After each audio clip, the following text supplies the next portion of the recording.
This morning, I've been asked to speak a little bit about human rights and building a local human rights movement, and some things that all of us can do to get involved in struggles for equality and social justice. But before I begin, let me take a step backward and define exactly what it is, what it is that I mean by saying human rights. Indeed, what are human rights?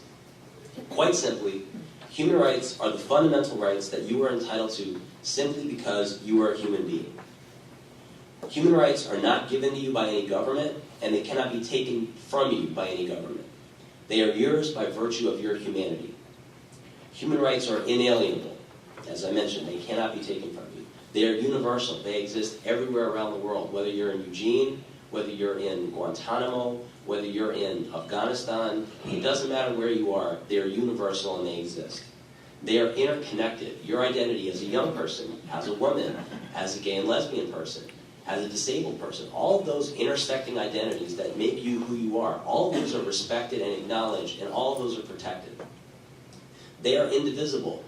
You can't be given only part of your rights. You can't be given civil rights but not political rights. You can't be given economic rights but not social rights. They're holistic, they're connected, and it's the responsibility of all governments to protect and promote the universal human rights as embodied within the Universal Human Rights Declaration. Some human rights are established through laws and treaties. The U.S. has ratified 3 major human rights treaties, as many of you know. The Convention to Eliminate Racial Discrimination, the Convention Against Torture, and the Convention on Civil and Political Rights, the Covenant on Civil and Political Rights. There are still several major treaties that the U.S. has not ratified, including the Convention to Eliminate Discrimination Against Women, the Convention on the Rights of the Child, the Migrant Workers Convention, and the Covenant on Economic, Social, and Cultural Rights. One of the main focuses of activists in the nationally now is with the new administration pressuring the Obama administration to really look at the Discrimination Against Women Convention, look at the Convention on the Rights of the Child, and take meaningful steps to at least move the ball forward towards ratification. Obviously, it's very difficult in this political environment. You need 2/3 of the Senate to ratify a treaty, and given what the Senate looks like these days, it's probably too difficult to get 2/3 of the Senate to agree that the sun rises every morning. But nevertheless, it's an important process to continue working for.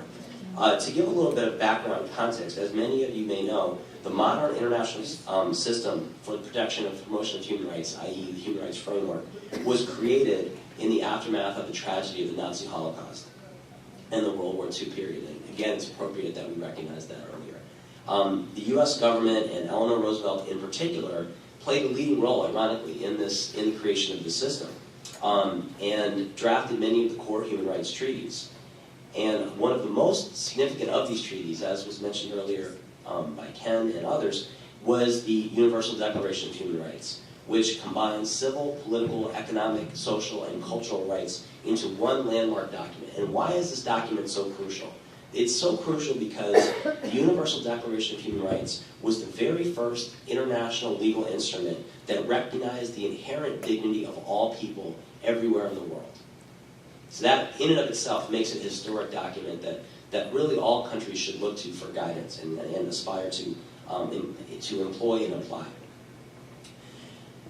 So that's the sunny side of human rights. That's the great history that exists. That's the opportunity. What is the not sunny side? Sadly, despite the U.S.'s leading role in the creation of this human rights framework, unsurprisingly, the U.S. government spent the next 50-plus years trying to exempt itself from the scrutiny of the very framework that it helped create. And again, unsurprisingly, one of the primary reasons for what we call U.S. exceptionalism, seeking to accept itself from these human rights standards, was the concern amongst some, explicit concern amongst some in government, that the human rights framework could be used to dismantle the American system of apartheid, Jim Crow segregation, and domestic racial injustice, and could, in addition to that, bring the world's attention to these issues. For a time, the U.S. even opposed the UN Convention Against Genocide. The UN Convention Against Genocide, I don't know how any country could possibly oppose that. For a period of time, the U.S. opposed that due to fears among some Dixiecrat Southern Democratic senators that it could be used by Native American groups seeking reparations for the genocide that they'd endured, or that it could be used by anti-lynching activists who were seeking to pass federal anti-lynching laws to protect black communities from racial terrorism.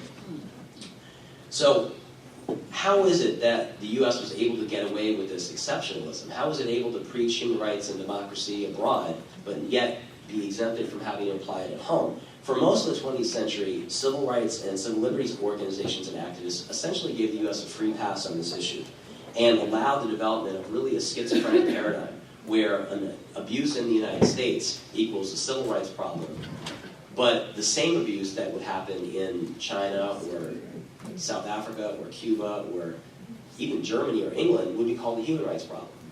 And part of the reason for part of the reason for the free pass is that most U.S. social justice advocates, especially during the Cold War, were afraid of being labeled socialist or communist by looking to the UN or by looking at international standards. And this concern made using the International Human Rights Framework difficult, if not impossible. Ironically, we've seen those same labels used today against advocates for healthcare reform and for other, kind of forms of legislation that address inequality and address the real human rights needs of this country. So, in some ways, I suppose the pejoratives change, but the more things change, the more they stay the same.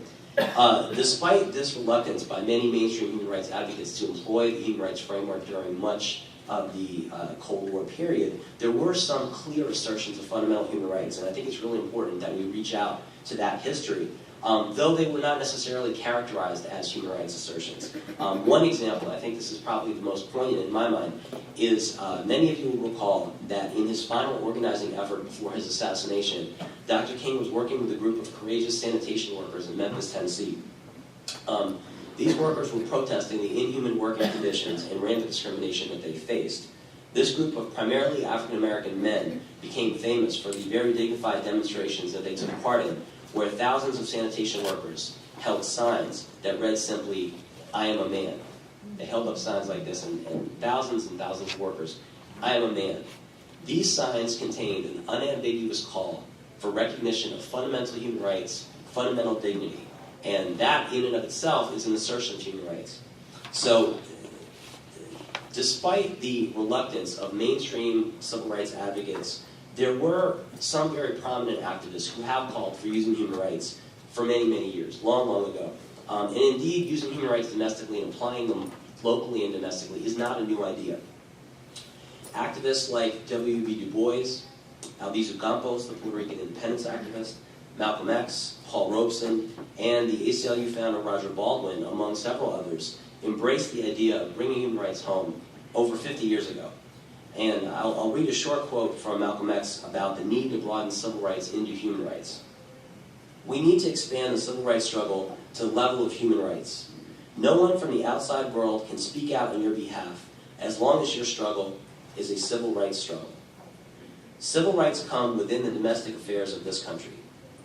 All of our African brothers, and our Asian brothers, and our Latin American brothers cannot open their mouths and interfere in the domestic affairs of the United States.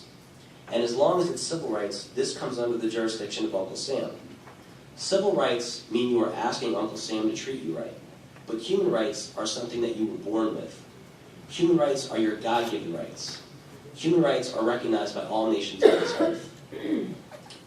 One of the earliest examples of a leader actually taking a human rights approach and attempting international redress for domestic injustice was in early 1900s when Chief Descahe, who was a leader of the Iroquois nation, traveled to Geneva on an Iroquois passport and visited the League of Nations, which preceded the modern United Nations, to protest the genocide that the Iroquois had faced, both by the United States and Canadian government and the annexation of their land. His efforts paved the way for indigenous activists from all over the world who have really been at the forefront of using human rights strategies to address the issues and the injustices that they face historically as well as in the contemporary context. So why is it that now activists in the U.S. are using human rights? Is it that the Cold War is over? What is it that's brought all of us here today? What is it that's created a fertile environment domestically for the usage of human rights in the contemporary context?